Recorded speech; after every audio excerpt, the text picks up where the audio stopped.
Certaines histoires n'ont jamais été prouvées. Pourtant, elles traversent le temps. Maisons hantées, créatures inconnues, mythes anciens et phénomènes inexpliqués. Ici, on ne cherche pas à prouver, on cherche à comprendre. Bienvenue dans Au-delà des preuves. Bonjour à tous et bienvenue dans cet épisode spécial. Je suis Soukaina. Moi c'est Imen. Et moi Nesrine. Aujourd'hui nous allons vous raconter l'une des histoires de maisons hantées les plus célèbres au monde, l'affaire d'Amityville. Et en fin d'épisode, on vous proposera un témoignage lu par nous pour aller plus loin et apporter un autre regard sur cette histoire. Toi qui écoutes ce soir, installe-toi. En moins de 20 minutes, on te raconte les faits, on te fait frissonner et on te laisse faire ton opinion. Reste jusqu'à la fin pour notre question et les sources clés. Amityville, la maison et pourquoi cette histoire marque autant. Tout commence au 112 Océan Avenue à Amityville, dans l'état de New York, une petite ville tranquille de Long Island. La maison est une grande bâtisse de style colonial construite en 1924, au bord d'un canal, façade soignée, jardin, ponton. Sur le papier, c'est le décor parfait du rêve américain. Sauf qu'ici, l'adresse est devenue un symbole, parce que ce qui va se passer va dépasser le simple fait divers. On va parler d'un crime réel, puis d'une histoire racontée et reprise au point de devenir une légende populaire, un livre et des films. Et c'est justement ça qui rend Amityville unique, le mélange entre faits vérifiables et récits hantés. Avant même que la famille Lutz arrive, la maison a déjà un passé tragique. Elle appartenait à la famille DeFeo. À partir de là, deux questions vont guider tout l'épisode. Qu'est-ce qui s'est réellement passé et comment une maison peut devenir dans l'imaginaire collectif la maison du diable? Les meurtres DeFeo, les faits et la condamnation. Dans la nuit du 13 novembre 1974, Ronald DeFeo, surnommé Butch, alors âgé de 23 ans, tue 6 membres de sa famille pendant leur sommeil. Ses parents et ses 4 frères et sœurs. Ce qui choque énormément, c'est le scénario. Les victimes sont retrouvées dans leur lit et très vite, des zones d'ombre nourrissent les questions.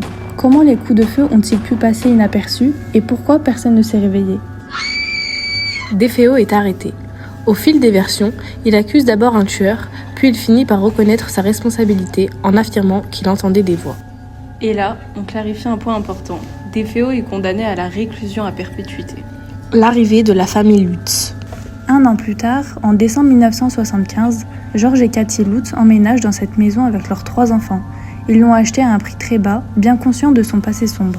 Mais ce qu'ils ne savaient pas, c'est qu'ils allaient vivre un véritable cauchemar pendant 28 jours. Dès les premiers jours, des phénomènes étranges se manifestent. Des bruits inexpliqués, des portes qui claquent, des odeurs nauséabondes, des essaims de mouches en plein hiver. Les phénomènes paranormaux, ce que raconte la famille Lutz. Selon George Lutz, il se réveillait chaque nuit à 3h15, l'heure à laquelle les meurtres DeFeo auraient eu lieu. Dans leur récit, cette heure devient un marqueur, comme si la maison les ramenait sans cesse au drame. Kathy, de son côté, diffère des cauchemars liés au meurtre. Et leur fille de 5 ans, Missy, parle d'un ami imaginaire nommé Jody. Dans beaucoup de versions médiatisées, Jody est décrit comme un cochon aux yeux rouges, et c'est important d'expliquer. Ce n'est pas un personnage connu avant Amityville, c'est un élément du récit de la famille qui a été repris ensuite dans le livre et les films. Le cochon rouge sert de symbole, une figure enfantine, mais inquiétante, qui donne l'impression d'une présence qui observe. Selon les adaptations, Jody est parfois représentée différemment, parfois plus proche d'un animal, parfois plus flou, ce qui crée de la confusion. Nous, on retient l'idée principale, un ami imaginaire présenté comme une présence anormale et effrayante. George dit aussi avoir découvert une pièce cachée dans la cave, peinte en rouge. La famille l'appelle la chambre rouge, et leur chien refuserait de s'en approcher. Et après seulement 28 jours, la famille Lutz quitte la maison en disant fuir un danger. C'est ce départ précipité qui va amplifier l'idée d'une maison impossible à habiter. Ferme les yeux un instant, imagine le silence de 3h15, le froid qui s'installe, les pas dans l'escalier, tu es avec nous, mais on reste sur les faits, on avance. On va vous proposer un témoignage lu par nous qui apporte un autre angle, pas celui d'une maison, mais celui d'une personne qui a côtoyé Ronald DeFeo en prison. Et on vous le lira en toute fin d'épisode pour que vous ayez d'abord le contexte complet. Controverse et scepticisme, pourquoi on parle de maison du diable? À ce stade, on doit faire une pause. Amityville, ce n'est pas seulement une histoire de phénomène, c'est aussi une histoire de récit, de médiatisation et de doute. Plusieurs enquêteurs et journalistes ont remis en question la version des Lutz. Certains pensent que l'histoire a été exagérée, voire inventée, parce qu'elle pouvait rapporter de l'argent. Les Lutz vendent leur histoire. Elle devient un best-seller, puis un film à succès en 1979, Amityville, la maison du diable. Et justement, quand on dit la maison du diable, on ne parle pas d'un titre officiel ou d'un fait prouvé, c'est une étiquette médiatique. Elle renforce l'idée d'une maison maudite, elle fait basculer le fait divers vers le mythe, et elle marque les esprits parce qu'elle donne un sens simple à quelque chose de complexe. Si c'est le diable, alors tout s'explique. L'avocat de DFO, William Weber, a même affirmé que l'histoire avait été montée lors d'une soirée avec George Lutz. Les propriétaires suivants de la maison n'ont pas tous rapporté de phénomènes paranormaux. Ce qui relance la question, expérience réelle, peur amplifiée ou histoire construite? L'héritage culturel. Vrai ou fausse, l'histoire d'Amityville est devenue une légende urbaine américaine. Elle a inspiré des dizaines de films, de livres, de documentaires. La maison elle-même est devenue un lieu de pèlerinage pour les amateurs de paranormal. Aujourd'hui encore, le débat continue. Était-ce vraiment une maison hantée ou une arnaque bien orchestrée? Aujourd'hui, on ne va pas vous parler d'une maison hantée. On va raconter l'histoire d'une personne qui a été incarcérée et qui s'est retrouvée, pendant des années, à côtoyer Ronald DeFeo, l'homme associé au crime d'Amityville. Ce que vous allez entendre, ce n'est pas une légende.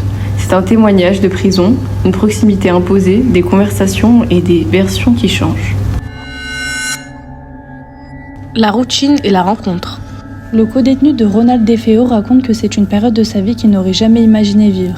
Il n'est pas arrivé en prison comme on arrive dans un film, il y est arrivé parce qu'il était tombé, à cause de l'addiction, à cause de choix qui l'ont détruit. Et un matin, dans une prison de haute sécurité de l'État de New York, il faisait la queue avant le petit déjeuner. La queue pour prendre ses médicaments, les mêmes gestes tous les jours. Et juste devant lui, il y avait Ronald DeFeo. Le nom a fait un choc, parce qu'à l'intérieur, DeFeo n'était pas un détenu comme les autres. Il était connu, une sorte de vedette locale. On lui a expliqué qu'à une époque, d'autres figures médiatiques avaient circulé d'une prison à l'autre. Mais là, à ce moment précis, c'était lui que tout le monde regardait. Et dès son tout premier jour, un détenu l'a prévenu, c'est le DeFeo d'Amityville. Le pire, c'est qu'il n'allait pas pouvoir l'éviter. Dans cet endroit, on ne choisit pas toujours. À cause de la proximité des noms sur les listes, il a compris qu'il allait passer une grande partie de ses heures de promenade à marcher à ses côtés, pendant des années. Amityville avant la prison. Ce qui rendait tout ça encore plus étrange, c'est qu'il connaissait déjà Amityville. Il avait même vu la maison. Ses grands-parents avaient vécu dans la ville pendant des années après le drame. Et autour d'Amityville, il y avait toujours ce brouillard. Le crime, et puis un livre, et puis des films. À 13 ans, un soir avec des amis, il avait fait une bêtise. Il avait pris un canot pneumatique, il avait remonté le canal, il s'était faufilé jusqu'à la propriété. Il avait cherché la fameuse pièce secrète, celle dont certains disaient que les murs étaient peints en rouge. Il ne l'avait jamais trouvée. Et des années plus tard, quand il en a parlé à DeFeo, il lui a confirmé quelque chose de très simple. Le diable n'avait jamais vécu dans cette maison. Au début, ses conversations avec DeFeo étaient presque normales. Il parlait de choses banales, de la ville, des rues, des endroits où manger. Et plus il l'observait, plus il remarquait un détail. Chaque matin, DeFeo prenait ses médicaments. Et après, il devenait plus bavard, plus à l'aise, comme si la parole venait avec la dose. Ils ont même parlé de ce bar, toujours ouvert, où DeFeo avait donné l'alerte la nuit du drame, la nuit du 13 novembre 1974, quand il est arrivé en disant que quelqu'un avait assassiné sa famille. Avec le temps, il a compris quelque chose. DeFeo avait une manière de parler qui changeait avec les jours. Et quand il se mettait à raconter, il voulait qu'on l'écoute. Il voulait qu'on le croie, ou au moins qu'on fasse semblant. La première fois que DeFeo lui a parlé des meurtres, il a sorti une histoire de film. Une histoire de mafia, des histoires d'hommes puissants, de familles, de secrets. Il disait qu'après une dispute d'argent, des tueurs seraient venus liquider tout le monde et que lui, Ronald, aurait survécu grâce à une aide extérieure. Il donnait des détails, il regardait sa réaction, comme s'il testait jusqu'où ça pouvait passer. Il l'a écouté, il a hoché la tête, pas parce qu'il y croyait, mais parce qu'en prison, contredire quelqu'un peut coûter cher. Puis un jour, DeFeo a changé de version. Il lui a dit que la mafia s'était inventée, que tout ça c'était une histoire. Et il a raconté autre chose. Selon lui, ce serait sa sœur Dawn qui aurait pété les plombs. Qu'elle avait toujours été instable, qu'elle détestait la famille, qu'elle les aurait tous tués à la carabine. Et que lui aurait essayé de l'arrêter, qu'il lui aurait pris l'arme et qu'il lui aurait tiré dessus.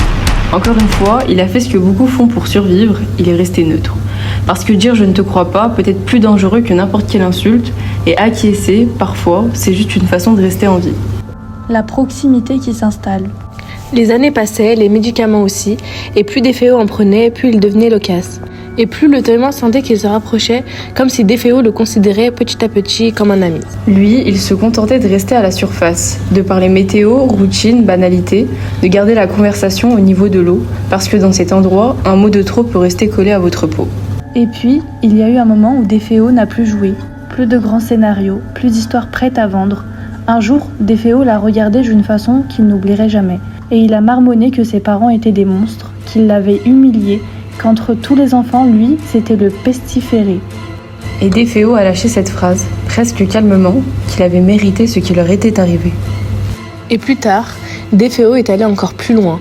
Il lui a dit que s'il en avait l'occasion, il appuierait sur la détente une nouvelle fois, encore et encore, jusqu'au bout. À ce moment-là, le témoin n'entendait plus quelqu'un qui cherche à se dédouaner. Il n'entendait plus quelqu'un qui inventait. Il entendait quelqu'un qui avait réussi à se convaincre que l'horreur était logique. Et ce qui fait peur, ce n'est pas le décor, c'est le calme, la certitude, la façon dont Déféo le disait. C'est ça le vrai malaise. Pas une maison, pas un folklore, pas des histoires de fantômes, juste un être humain assis à côté de vous qui raconte sa propre violence et qui attend de voir si vous allez avaler l'histoire.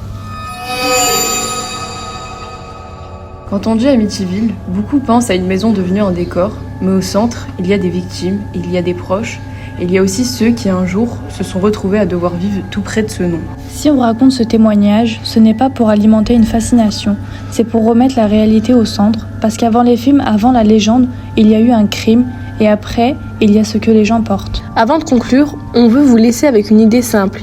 Amityville, c'est à la fois un crime réel et un récit qui a été amplifié jusqu'à devenir un symbole. Ce qui fait débat, ce n'est pas seulement est-ce que les fantômes existent, c'est aussi qu'est-ce qui se passe quand une histoire devient un produit culturel. Et au fond, la question reste ouverte. Maison hantée, peur collective ou canular médiatique? Voilà, c'était l'histoire d'Amityville. Que vous croyez ou non aux fantômes, cette affaire continue de fasciner parce qu'elle mélange faits divers, peur et industrie du récit. Et vous, qu'en pensez-vous?